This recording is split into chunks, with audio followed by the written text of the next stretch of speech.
한 주간 좋은 날씨에 평안하셨습니까? 오늘도 설 명절에 바쁘신 중에도 먼저 하나님께 예배하는 것을 우선으로 여기시고 예배 자리에 나오신 여러분을 축복하고 더욱더 사랑합니다. 옆 사람과 더 인사하십시다. 오늘도 만나서 반갑습니다. 참 잘 오셨습니다. 구정이니까 새해 복 많이 받으세요. 감고사추 감사합니다. 고맙습니다. 사랑합니다. 축복합니다.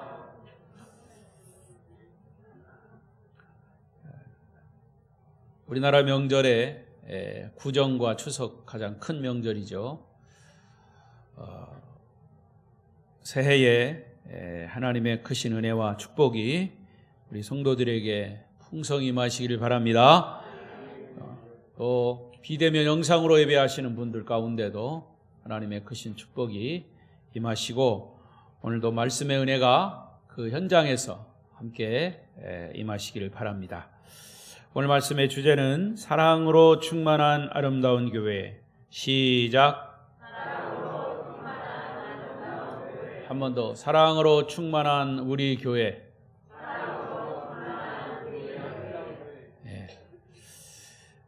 저는 지난 시간에 하나님은 당신의 자녀들에게 한 가지씩 꼭 그 달란트 은사를 주셨습니다. 이러한 다양한 은사를 가진 사람들이 모인 공동체가 교회 공동체입니다. 그리고 그 교회 공동체는 예수 그리스도의 몸이고 성도들은 그 지체이기 때문에 사랑으로 하나 되어야 하는 공동체임에는 틀림없습니다. 그 은사가, 그 지체가 잘 조화를 이루기 위해서는 가장 밑바탕이 그리스도의 사랑이 바탕이 돼야 한다 그 말입니다. 더욱이 이번 주는 설 명절 연휴 기간입니다. 코로나 때문에 가족 모임이 쉽지는 않지만 그래도 뉴스 보도에 보니까 서울에서 귀성하는 그런 차량들이 아주 넘쳐나고 있다고 합니다. 코로나가 있어도 가족과의 만남 또 가까운 친지 이렇게 교제와 나눔은 계속 되어야 할 것입니다. 그럴 수밖에 없습니다. 그게 우리 인간의 삶이기 때문에. 그럼에도 불구하고 여러분의 가정이 주님의 사랑으로 충만한 이번 설 명절 되시기를 바랍니다. 그리고 오늘 말씀을 잘 들으시고 그대로 실천하시면 사랑이 충만한 가정이 될 것이고 우리 사랑이 충만한 아름다운 교회가 될 줄로 믿습니다. 오늘 본문은 다양한 은사를 가진 성도들이 한 몸을 이룬 교회가 사랑의 공동체가 되기 위해서 여러 가지 가르침을 주고 있습니다. 우선 교회가 사랑의 공동체가 되기 위한 비밀을 9절에서 먼저 말씀해 주셨습니다. 9절 말씀을 같이 보십시다. 시작. 사랑에는 거짓이 없나니 악을 미워하고 선에 속하라. 여러분, 주님 안에서 우리 가정과 우리 교회가 아름다운 교회가 하나 되는 것은 그 제일 밑바탕에 그리스도의 사랑이어야 한다는 말씀이에요. 자, 교회는 적건 크건 간의 조직체입니다. 그래서 눈에 보이는 조직이 있어요. 우리 교회 같은 경우는 위원회라든가 각 구역이라든가 남녀 전도회 이런 조직이 있죠. 이것은 눈에 보이는 조직입니다. 그러면 그 조직이 온전히 하나의 목적, 하나의 몸으로 만드는 것은 눈에 보이지 않는 그리스도의 사랑이 바탕이 되어야 합니다. 여러분, 구역이 몇 사람의 공동체가 모이더라도 그리스도의 사랑으로 하나 되지 않으면 몇 사람 없는데도 그냥 찌그락찌그락 시끄럽습니다. 남전도회, 여전도회, 각 위원회 마찬가지. 각자가 주님의 사랑으로 충만하면 온전히 하나의 공동체가 될 수 있습니다. 하지만 그리스도의 사랑이 무너지면, 없으면 아무리 조직이 잘 되었어도, 사람의 숫자가 아무리 많든지 적든지 간에 하나의 공동체가 되지 못하는 거죠. 교회 중심에는 주님의 사랑이 강물같이 흘러야 합니다. 가정도 마찬가지입니다. 가정이 행복하려면 그리스도의 사랑이 그 가정에 강물같이 흘러야 할 것입니다. 그래서 9절 말씀에 참 사랑에는 거짓이 없다 그랬어요. 여러분이 이웃을 사랑한다고 할 때 얼마나 그 이웃을 위해서 희생했느냐, 얼마나 내가 손해를 봤느냐, 얼마나 땀과 눈물과 대가를 지불했느냐로 그 사랑의 질이 결정되는 겁니다. 여러분, 왜 우리가 사랑을 바라는데도 마음은 괜히 공허할까요? 왜 사랑한다고 하는데 마음에 감동이 없을까요? 그것은 대가 지불이 없어서 그래요. 소위 희생이 없어서 그런 겁니다. 하지만 주님의 사랑은 아무런 조건이 없는 십자가의 희생이 있기 때문에 주님의 사랑을 생각하면 눈물이 나고, 주님의 사랑을 생각하면 감동이 되고, 주님의 사랑을 생각하면 은혜가 되는 거죠. 주님의 사랑을 생각하면 너무나 평안하니까 벌써 주무시는 분이 계셔. 주님의 사랑으로 평안하시기를 바랍니다. 아무리 교회 간판을 멋있게 걸고 아름답게 교회 건물을 짓고 거대한 교파에 우리가 속해 있다 해도 교회에 와서 주님의 사랑을 느낄 수 없다면, 진정한 복음을 들을 수 없다면 그곳은 교회가 아닙니다. 여러분이 아무리 예수를 잘 믿는 성도라 해도 여러분에게서 그리스도의 사랑을 느낄 수 없다면 여러분의 믿음을 다시 진단해 봐야 됩니다. 진짜 교인은 그 교인을 만났을 때 예수 그리스도의 사랑을 느낄 수 있어야 합니다. 그 사람에게서 그리스도의 사랑의 감동이 느껴져야 합니다. 저는 확신합니다. 우리 아름다운 교회가 건강한 교회로 성장하려면 다양한 은사를 가진 성도가 있어야 하지만 그에 앞서서 우리 성도 한 사람 한 사람이 그리스도의 사랑으로 충만해야 할 줄로 믿습니다. 주님의 사랑과 복음으로 충만한 우리 아름다운 교회가 되기를 축복합니다. 자, 그러면 오늘 본문은 어떻게 하면 사랑의 공동체가 될 수 있는가? 실제적인 해답을 주고 있습니다. 바로 이런 삶이 구원받은 자녀의 삶이에요. 구원받은 자의 삶이에요.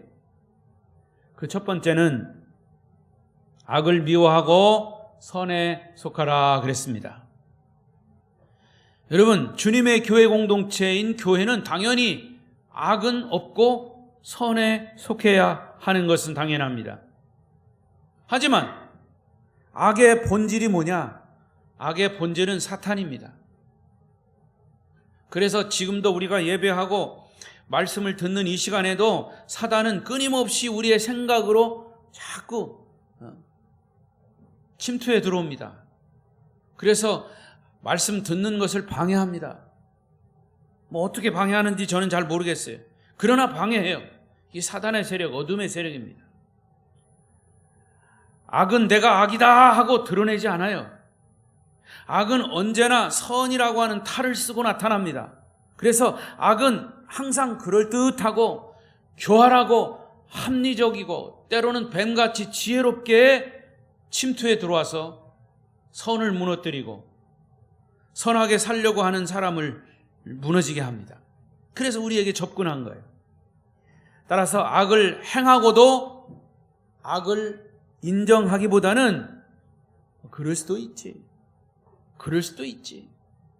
아마 하나님은 내가 하나님을 믿기 때문에 내 형편을 다 아시고 봐주실 거야. 이렇게 합리화를 시킵니다. 이런 핑계를 댑니다. 악은 그렇게 우리를 유혹하는 거예요. 하지만 선은 두 가지 얼굴이 아닙니다. 선은 한 가지 얼굴이에요. 선은 진실합니다. 선은 정직합니다. 언제나 정직합니다. 따라서 구원받은 주님의 자녀들은 항상 선에 속해야 할 줄로 믿습니다. 자, 그러면 여기서 말하는 선이란 뭐냐? 우리가 일반적으로 말하는 착한 일, 그게 선일 수 있죠. 물론 선이라고 합니다. 그러나 성경에서 말하는 선은 복음이 선이에요. 예수가 선이에요. 따라서 주님의 말씀, 예수님의 말씀에 순종하는 일에 속하는 것이 선에 속하는 겁니다. 지난 시간에 말씀드린 것처럼 선에 속하다 하는 말의 뜻은 뭐라고 그랬어요? 선에 매달리다 그랬어요. 따라하십시다. 선에 매달리다. 선에 매달리다. 제가 그런 얘기를 들었죠. 여러분, 철봉을 하는데 설봉 5개를 해야 합격이야. 그게 대학 시험에 그전에는 하나의 테스트에 들어갔어요. 그래서 그 5개를 하려고 철봉에 매달려가지고 안간힘을 씁니다. 막 1개, 2개, 3개, 4개까지는 했어. 그런데 5개까지는 도저히 못하겠어. 그런데도 그 철봉에서 안 떨어지고 하나 더 하려고 그냥 안간힘을 써요. 안간힘을 써. 안간힘을 쓰는데 어떻게 눈을 감을 수 있어요, 여러분? 안간힘을 쓴다니까. 그 생각해 보세요. 그거 하나 더 하면 합격인데 4개, 5개 그 하나만 더 하면 그게 매달리는 거예요. 안쓰럽게 매달리는 거예요. 여러분, 선에 안쓰럽게 매달리는 거예요. 이게 선에 속하는 거예요. 예수 믿는 사람은 정말 악을 저지르지 않고 선에 속하려고, 복음 안에 있으려고, 예수에게 속하려고 안간힘을 쓰는 거예요. 하나님은 선하신 분이고 성령은 우리를 선하게 인도하시며 역사하십니다. 주님의 말씀을 지키려고 애를 쓰는 거예요. 매달리는 거예요. 우리 아름다운 교회 성도들은 선에 속하셔서 주님의 마음을 시원케 해드리시기를 축원합니다. 두 번째로, 사랑의 공동체가 되려면 성형제를 사랑하여 서로 우애하고 존경하기를 먼저 해야 합니다. 사람들은요, 일반적으로 네가 나를 사랑해야 내가 너를 사랑한다. 조건적인 사랑을 합니다. 네가 먼저 용서해야 나도 너를 용서하겠다. 조건적인 용서예요. 이런 조건 있는 사랑과 용서에는 아무런 일도 일어나지 않아요. 사랑과 용서, 조건적인 사랑과 용서는 아무런 일이 일어나지 않아요. 성경에서 말하는 사랑은 서로가 믿고 인정하는 인격적인 관계가 먼저 형성되어야 한다고 그랬어요. 그러면서 사람들은 흔히 말하기를, 목사님, 존경해야 할 만해야 존경하죠. 맞는 말이에요. 그러나 존경할 만하면 누구나 다 존경해요. 하지만 존경할 만한 것이 없어도 서로 존경하고, 인정하고 싶지 않아도 인정해 주는 사람이 성숙한 인격의 사람이며 주님의 사람이에요. 그리고 10절에 보니까 서로 우애하고 존경하기를 어떻게 하라 그랬어요? 먼저 하라 그랬어요. 서로 먼저 하라. 상대가 사랑하지 않아도 내가 먼저 사랑하고, 상대가 용서하지 않아도 내가 먼저 용서해야 합니다. 자, 부부가 교회 오기 전에 작은 일로 다투었어요. 싸우고, 교회는 가야 됐고 예배는 드려야 되겠고, 싸움을 해가지고 껄쩍지근하고, 그래서 여러분, 그런 상황에서 예배를 드리면 하나님이 그런 예배를 받으실까요? 안 받으실까요? 자, 답은 여기 있습니다.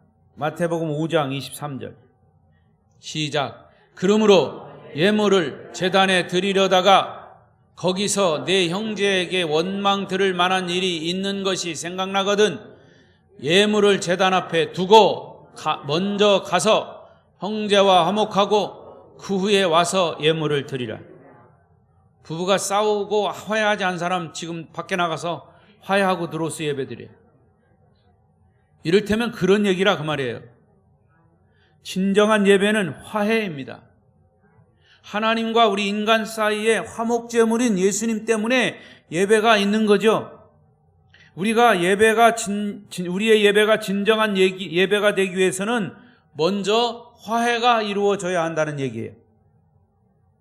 여러분, 아직도 원수를 마음에 품고 있는 사람, 도저히 용서가 안 되는 사람이 우리 마음 깊이 꽈리를 틀고 앉아있는 사람, 그 사람만 생각하면 분노가 일어나는데 어떻게 예배를 드릴 수 있습니까? 만약에 그런 사람이 우리에게 있다면 먼저 화해해야 합니다. 그 사람이 화해를 받아주든 안 받아주든 그것은 그 사람의 문제인 거예요. 먼저 화해하는 사람이 그리스도의 사람인 줄로 믿습니다. 마태복음 7장 5절을 또 보십시다. 시작. 외식하는 자여, 먼저 내 눈 속에서 들보를 빼어라.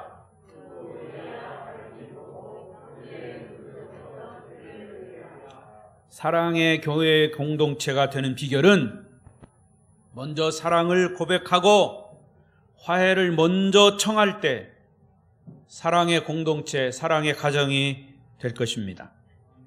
그 다음에 세 번째, 사랑의 공동체가 되려면 부지런하여 게으르지 말고 열심을 품고 주를 섬겨야 합니다.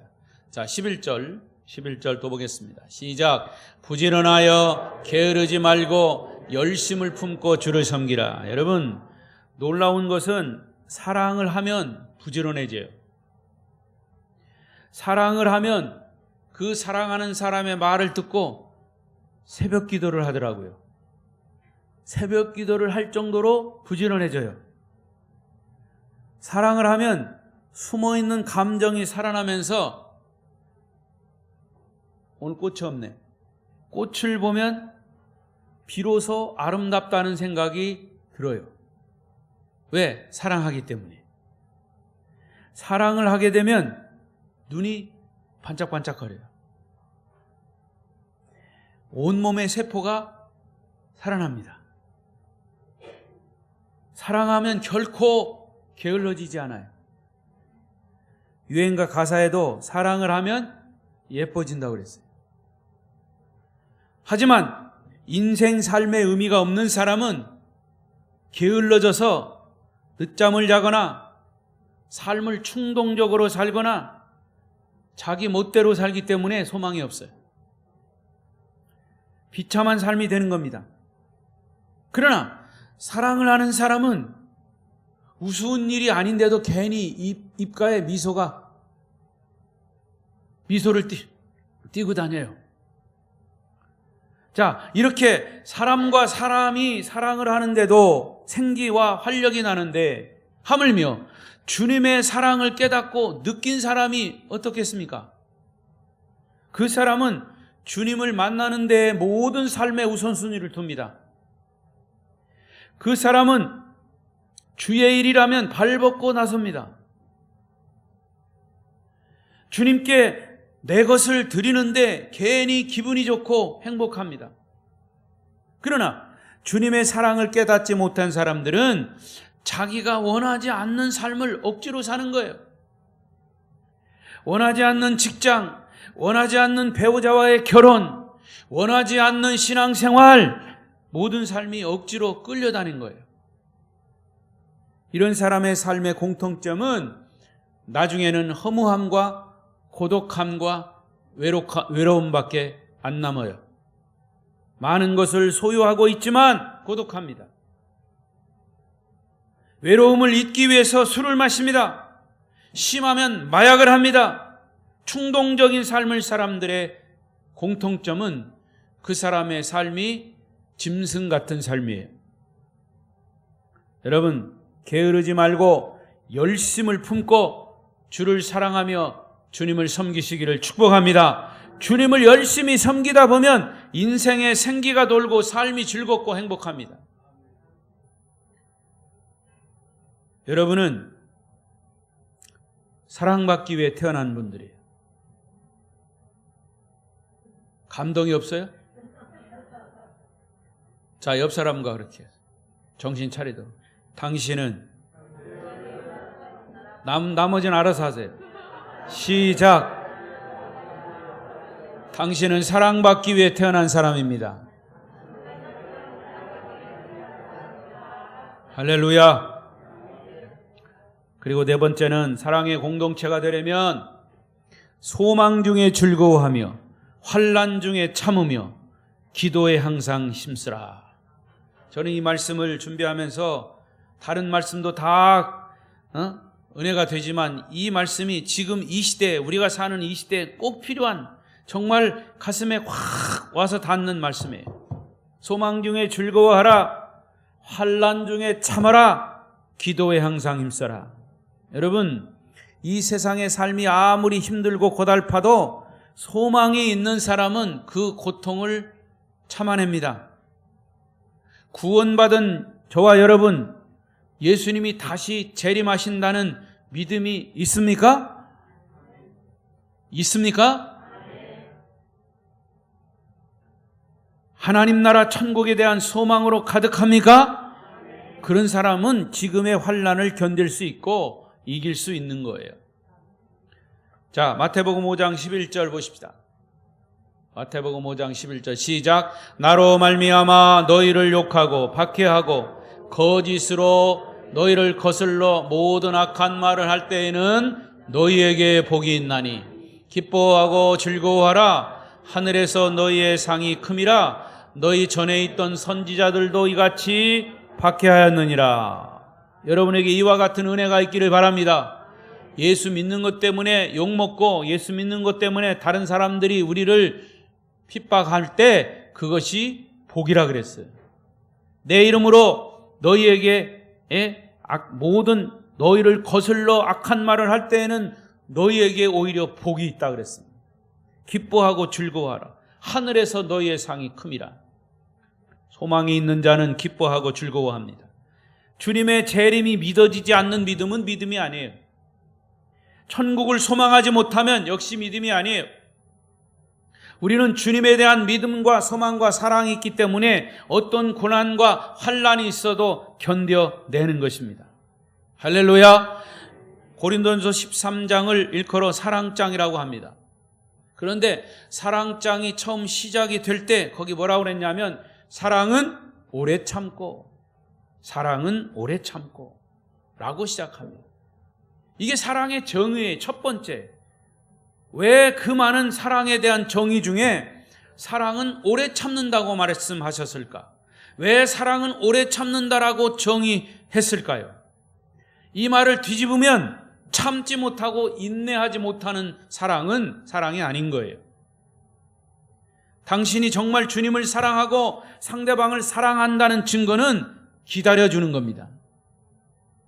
남편을 버리고 집을 나가 창녀로 사는 아내 고멜을 남편 호세아는 기다렸습니다. 끊임없이 기다렸습니다.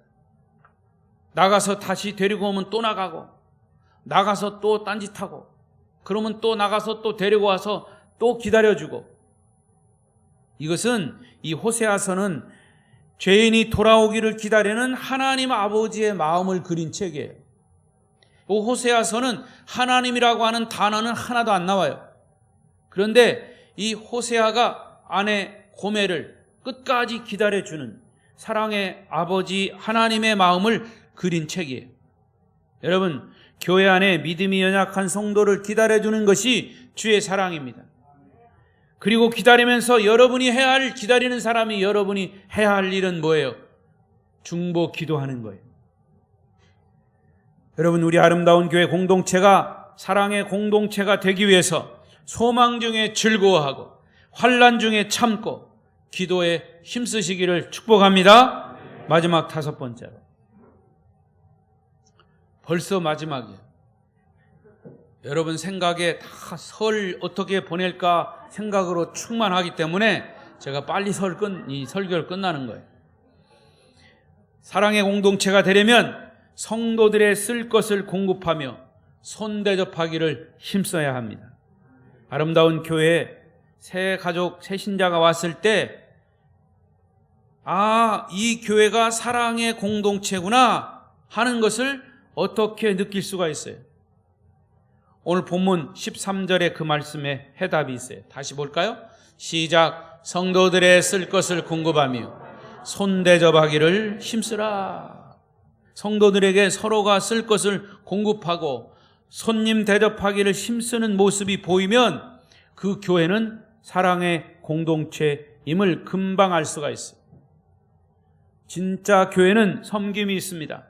우리가 먼저 사랑하는 모습, 먼저 봉사하는 모습, 먼저 희생하는 모습을 보일 때 하나님께는 영광이 되고 또 그런 교회가 주님이 원하시는 교회예요. 자, 여러분, 특별히 남을 도와주고 섬길 때, 지금 명절이기 때문에 또 그런 일들이 여러분 가정에서 일어날 것이에요. 남을 도와주고 남을 섬길 때 꼭 기억해야 할 세 가지가 있어요. 남을 섬길 때, 남을 도와줄 때. 첫째는 정말 그 사람이 어려울 때 도와줘야 합니다. 그 사람이 어려울 때. 어려움이 지나가고 돕는 시기를 놓쳤을 때는 사실은 돕는 게 아니에요. 그 사람이 돈 때문에 힘들어할 때 작은 물질로 도와줘 보세요. 그게 엄청난 힘이 되는 거예요. 질병으로 죽음을 앞두고 있을 때 그 사람에게 도와줄 게 뭘까? 여러분, 저도 병원에 좀 입원해 온 적이 있었어요. 목사도 병원에 입원해 보니까 사람이 그리워요. 그리고 요즘은 코로나 때문에 병문안도 못 가지만 사람이 찾아와서 기도해 주는 게 그렇게 고맙더라고요. 그러니까 도와줘야 할 시기를 놓치지 않고 도와주는 것이 진짜 도움이에요. 두 번째, 마음으로만 아니라 물질로도 도와줘야 합니다. 그래서 누누이 강조하지만 예수님도 물질이 있는 곳에 내 마음이 있다고 그랬어요.